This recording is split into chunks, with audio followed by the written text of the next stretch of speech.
मित्रांनो, स्वागत आहे आपलं द ऊर्जा यूट्यूब चॅनलवर. मित्रांनो, पवित्र पोर्टल शिक्षक भरती 2025-26 संदर्भात महत्त्वाचे जे काही शासन निर्णय आहे तर ते सध्या निर्गमित होत आहे. अजून बरेचसे जे काही शासन निर्णय आहे तर ते देखील निर्गमित होतील. परंतु आपल्याला माहिती आहे की मागच्या 1-2 दिवसापासून जे सध्या शासन निर्णय आलेले आहे तर ते सध्या शिक्षक भरतीच्या अनुषंगाने महत्त्वाचे जे काही बदल आहे तर ते बदल सध्या आपल्याला पाहायला ह्या ठिकाणी बघा मिळत आहे. तर आजच्या व्हिडिओच्या माध्यमातून जे काही शिक्षक पद भरती संदर्भात सर्वात महत्त्वाचं प्रेफरन्स संदर्भात बघा, ज्या काही शाळा दाखवल्या जातात त्या शाळामध्ये आपल्याला त्या ठिकाणी प्रेफरन्स जे आहे तर ते लॉक करायला पडतात. तर आपण मागच्या व्हिडिओमध्ये जे काही सध्या माहिती बघितली होती, जो काही शासन निर्णय आलेला होता 50 प्राधान्यक्रम संदर्भात. परंतु आताच्या घडीला महत्त्वाचं जे काही शुद्धीपत्रक आहे तर ते शुद्धीपत्रक प्रेफरन्स जे आहे तर ते लॉक करण्याच्या अनुषंगाने नेमके 100 प्रेफरन्स जे आहे तर ते सध्या बघा आता लॉक करू शकतात. त्याच्यामध्ये विथ इंटरव्ह्यू आणि विदाऊट इंटरव्ह्यू अशी जे काही 2 आकडेवारी सध्या बघा ह्या ठिकाणी देण्यात आली आहे. तर ह्या JARच्या माध्यमातून सविस्तर समजून घेऊया नेमके प्राधान्यक्रम 50 लॉक करायचे आहे का 100 लॉक करायचे आहे. त्या अनुषंगाने सविस्तर माहिती ह्या व्हिडिओच्या माध्यमातून जाणून घेणार आहोत. तत्पूर्वी तुम्ही जर आपल्या चॅनलवर नवीन असाल तर चॅनलला आवर्जून सबस्क्राईब करून घ्या. बाजूला बेल आयकॉन आहे त्याला देखील प्रेस करा. तर मित्रांनो, ह्या ठिकाणी हा जो काही शासन निर्णय आहे, हा शासन निर्णय शालेय शिक्षण व क्रीडा विभागाच्या वतीने 2 एप्रिल 2026 रोजी या ठिकाणी निर्गमित झाला आहे. ह्याची जी काही सध्या बघा हेडिंग आहे ती म्हणजे पवित्र पोर्टल शिक्षक पद भरतीच्या कार्यपद्धतीमध्ये आवश्यक सुधारणा करण्याबाबत. म्हणजे जी काही पवित्र पोर्टलवर ते प्रक्रिया होणार आहे त्याच्यामध्ये सुधारणा जी आहे तर त्या सुधारणा सध्या बघा या ठिकाणी 2025-26च्या पदभरतीमध्ये आपल्याला पाहायला या ठिकाणी मिळणार आहे. त्यासाठी हा एक महत्त्वाचा JR आहे. हा JR सध्या शुद्धीपत्रक असणार आहे. त्याच्यासाठी महत्त्वाचा या ठिकाणी शासन निर्णय जो आलेला होता शालेय शिक्षण क्रीडा विभागाचा, तो होता 20/1/2026ला या ठिकाणी प्राधान्यक्रम संदर्भात शासन निर्णय होता. आणि दुसरं जे आहे तर हे आयुक्त शिक्षण महाराष्ट्र राज्य पुणे यांच्याकडील पत्र जे होतं 10/3/2026चं हे एक महत्त्वाचं पत्र होतं. शिक्षक भरती प्रक्रियेसंदर्भात जे काही 20 जानेवारी 2026ला हा जो काही JR सध्या बघा निर्गमित करण्यात आला होता. ह्या JR मध्ये नेमकं काय होतं त्याच्यासाठी ह्या ठिकाणी बघा एक शुद्धीपत्रक शासन शुद्धीपत्रक मध्ये म्हटलेलं आहे. ह्याच्यात इथं संदर्भ क्रमांक 1 जो शासन निर्णयातील परिच्छेद 1 येथील तक्त्यातील अनुक्रमांक 2 येथे लागू करावयाची तरतूद या स्तंभात खालीलपैकी तरतूद करण्यात आली आहे. बरोबर, त्याच्यामध्ये काय म्हटलेलं होतं की उमेदवारांना त्यांच्या आहारतेनुसार मुलाखतीशिवाय व मुलाखतीसह या निवडीच्या दोन्ही प्रकारासाठी जाहिरातीतील पात्र असलेले सर्व प्राधान्यक्रम उपलब्ध होतील. म्हणजे या ठिकाणी जे काही प्राधान्यक्रम आहे तर ते मुलाखतीशिवाय आणि मुलाखतीसह या दोन्ही प्रकारातील जाहिरातीत पात्र असलेले सर्व प्राधान्यक्रम तुम्हाला उपलब्ध होणार. म्हणजे या ठिकाणी तुमची जी काही शैक्षणिक व्यावसायिक पात्रता आहे त्याच्यानुसार आणि तुमचे जे काही मार्क असेल त्याच्यानुसार संपूर्ण जे काही तुमचे ह्या ठिकाणी समजा तुम्ही 1 ते 5 या गटासाठी जर पात्र असाल तर 1 ते 5 या गटासाठी संपूर्ण जे काही प्राधान्यक्रम आहे तर ते तुम्हाला त्या ठिकाणी दाखवले जाणार आहे. मग ह्याच्यामध्ये एखाद्या उमेदवाराला 500 प्राधान्यक्रम देखील दिसू शकतात, एखाद्याला 1000 प्राधान्यक्रम देखील दिसू शकतात आणि एखाद्या उमेदवाराला ह्याच्यापेक्षा जास्त देखील किंवा ह्याच्यापेक्षा कमी देखील प्राधान्यक्रम त्या ठिकाणी जनरेट होणार आहे. बरोबर, परंतु इथं पुढे म्हटलेलं आहे की तथापि उमेदवारास त्याच्या सोयीनुसार त्यापैकी जास्तीत जास्त 50 प्राधान्यक्रम लॉक करता येतील.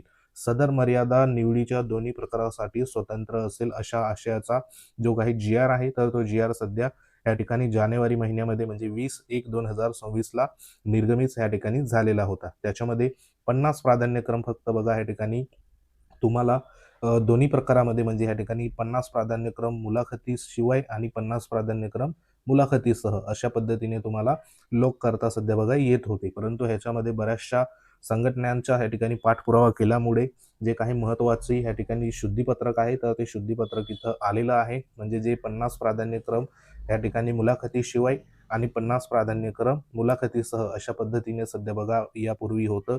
तर ह्याच्यामध्ये आता बदल झालेला आहे. त्याच्यासाठी शुद्धीपत्रक इथं आले. त्याच्यासाठी इथं बघा उपरोक्त संदर्भ जो काही 2 इथं बघा देण्यात आलाय की उपरोक्त तरतुदीऐवजी खालीलपैकी सुधारित तरतुदी वाचण्यात यावी. म्हणजे ह्याच्याऐवजी आता बदल काय झालेला आहे तर उमेदवारांना त्यांच्या आहारतेनुसार मुलाखतीशिवाय मुलाखतीसह या निवडीच्या दोन्ही प्रकारासाठी जाहिरातीतील पात्र असलेले सर्व प्राधान्यक्रम ह्या ठिकाणी उपलब्ध होतील. म्हणजे तुमची जी काही पात्रता असेल तर त्या पात्रतेनुसार एकूण जेवढे पण प्राधान्यक्रम असेल तर ते तुम्हाला बघा त्या ठिकाणी जनरेट होतील.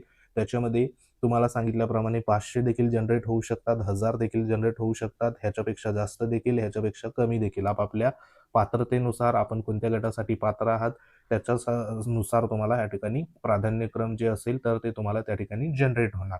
परंतु इथं पुढे म्हटलेलं आहे की तथापि मुलाखतीशिवाय या निवडीच्या प्रकारासाठी उमेदवारांना त्यांच्या सोयीनुसार त्यापैकी जास्तीत जास्त 100 प्राधान्यक्रम लॉक करता येतील. म्हणजे एखाद्या उमेदवाराला ह्या ठिकाणी तुम्हाला 1000 प्राधान्यक्रम सध्या बघा जनरेट झाले किंवा तुमचे 500 प्राधान्यक्रम ह्या ठिकाणी जनरेट झाले. आता ह्याच्यामधून तुम्हाला जे काही प्राधान्यक्रम चॉईस करायचे आहे, जे काही लॉक करायचे आहे, त्याच्यामध्ये सर्वात महत्त्वाचं या ठिकाणी मुलाखतीशिवाय, बरोबर? म्हणजे मुलाखतीशिवाय या निवडीच्या प्रकारासाठी उमेदवारास त्याच्या सोयीनुसार खालीलपैकी जास्तीत जास्त किती, तर 100 प्राधान्यक्रम जे असेल तर ते सध्या बघा तुम्हाला लॉक करता येणार आहे. हे एक लक्षात घ्या. कारण मुलाखतीशिवाय ज्या काही वेकेन्सी येत असतात तर त्या वेकेन्सी म्हणजे जिल्हा परिषदच्या ह्या ठिकाणी वेकेन्सी येत असतात, त्यानंतर मनपाच्या वेकेन्सी येत असतात, बरोबर? त्यानंतर जे काही नपाच्या ह्या ठिकाणी वेकेन्सी येत असतात, त्यानंतर खाजगी अनुदानित ज्या संस्था असतात ज्यांची जाहिरात जी आहे तर ती मुलाखतीशिवाय ह्या ठिकाणी बघा दिलेली असते, म्हणजे विदाऊट इंटरव्ह्यूमध्ये. तर त्या वेकेन्सी देखील ह्या ठिकाणी येत असतात. म्हणून ह्या ठिकाणी महत्त्वाचं तुम्हाला 100 जे काही प्राधान्यक्रम आहे तर ते प्राधान्यक्रम बघा ह्या ठिकाणी लॉक करता येणार आहे. तुम्हाला जनरेट जे आहे तर ते जनरेट 100 पेक्षा जास्त त्या ठिकाणी तुम्हाला होणार आहे. म्हणजे कुठं 500 होऊ शकतात, कुठं 1000 होऊ शकतात. हे संपूर्ण तुमच्या पात्रते जी असेल, शैक्षणिक पात्रता, व्यावसायिक पात्रता, तुम्ही टी-ई-टी पास आहात का, बरोबर? तर त्याच्यानुसार तुम्हाला जनरेट होणार. परंतु लॉक करत असताना तुम्हाला त्यांच्यापैकी फक्त या ठिकाणी 100 जे प्राधान्यक्रम असणार आहे तर ते मुलाखतीशिवाय ह्या ठिकाणी तुम्हाला लॉक करता येणार आहे. तसंच इथं पुढे म्हटलेलं आहे की तसेच मुलाखतीसह म्हणजे जी काही इंटरव्ह्यू संदर्भात जे काही सध्या निवडीच्या प्रकारासाठी उमेदवारांना त्यांच्या सोयीनुसार त्यापैकी जास्तीत जास्त 50 प्राधान्यक्रम ह्या ठिकाणी लॉक करता येणार आहे. तर हा एक महत्त्वाचा जो काही बदल आहे तर तो बदल सध्या बघा इथं झालेला आपल्याला पाहायला मिळतो. शिक्षक भरतीमध्ये दुसरी जी काही प्रक्रिया असते ती म्हणजे मुलाखतीसह, बरोबर? म्हणजे या ठिकाणी इंटरव्ह्यू संदर्भात असते. आता ह्याच्यामध्ये ज्या वेकेन्सी येत असतात तर त्या जास्तीत जास्त या ठिकाणी बघा आपल्याला खाजगी अनुदानित ज्या काही संस्था आहे तर त्या संस्थेच्या या ठिकाणी वेकेन्सी येत असतात. तर खाजगी अनुदानित संस्थेच्या ज्या काही वेकेन्सीमध्ये म्हणजे त्या ठिकाणी जर त्यांची मुलाखतीसह ह्या निवडीच्या प्रकारामध्ये जर वेकेन्सी आलेली असेल तर त्या ठिकाणी उमेदवाराला त्यांच्या सोयीनुसार त्यापैकी जास्तीत जास्त किती, तर 50 प्राधान्यक्रम ह्या ठिकाणी लॉक करता येणार आहे. म्हणजे तुम्हाला कितीही जरी संस्था त्या ठिकाणी दिसल्या तरी देखील तुम्हाला मुलाखती संदर्भात ह्या ठिकाणी जे काही 50 प्राधान्यक्रम आहे तर ते 50 प्राधान्यक्रम ह्या ठिकाणी तुम्हाला लॉक करता येणार आहे. म्हणजे एकंदरीत मागच्या वेळेला 50-50 जे काही प्राधान्यक्रम सध्या बघा दोन्ही प्रकारच्या ह्या ठिकाणी जी काही प्रक्रिया आहे त्याच्यासाठी होते. परंतु आताच्या घडीला तुम्हाला मुलाखतीशिवाय संदर्भात 100 प्राधान्यक्रम लॉक करता येणार आहे आणि मुलाखतीसह जे काही प्रक्रिया होणार आहे त्याच्यामध्ये 50 प्राधान्यक्रम म्हणजे एकूण ह्या ठिकाणी 150 जे काही प्राधान्यक्रम आहे तर ते टोटल सध्या बघा तुम्हाला लॉक करता इथं येणार आहे. तर हा एक महत्त्वाचा जो बदल आहे तर तो बदल इथं बघा झालेला आहे, जेणेकरून ह्याच्यामध्ये बऱ्याचशा उमेदवारांना या ठिकाणी फायदा किंवा तोटा देखील होऊ शकतो. कारण ह्याच्यामध्ये जे काही 50 पेक्षा जास्त बघा या ठिकाणी प्राधान्यक्रम दिल्या गेल्यामुळे ह्याच्यामध्ये संधी देखील तुम्हाला निवडीची इथं बघा वाढू शकते. तसंच इतर जे काही उमेदवारांचा इथं फायदा तोटा देखील होऊ शकतो.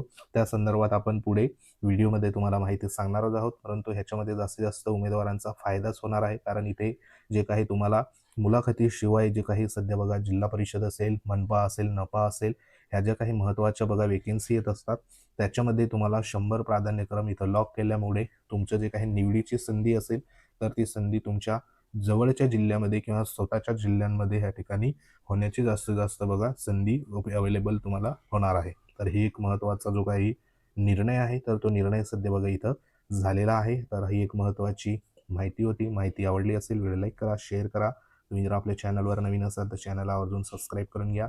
बाजूला बेल आयकॉन आहे त्याला देखील प्रेस करा. तर मित्रांनो आपलं टेलिग्राम चॅनल आहे ते देखील तुम्ही जॉईन करू शकतात. लिंक व्हिडिओच्या डिस्क्रिप्शनमध्ये तेथे संपूर्ण GR तुम्हाला तिथं अवेलेबल होईल. ह्या संदर्भात काही तुमच्या कमेंट असतील तर कमेंट बॉक्समध्ये नक्की कमेंट करा.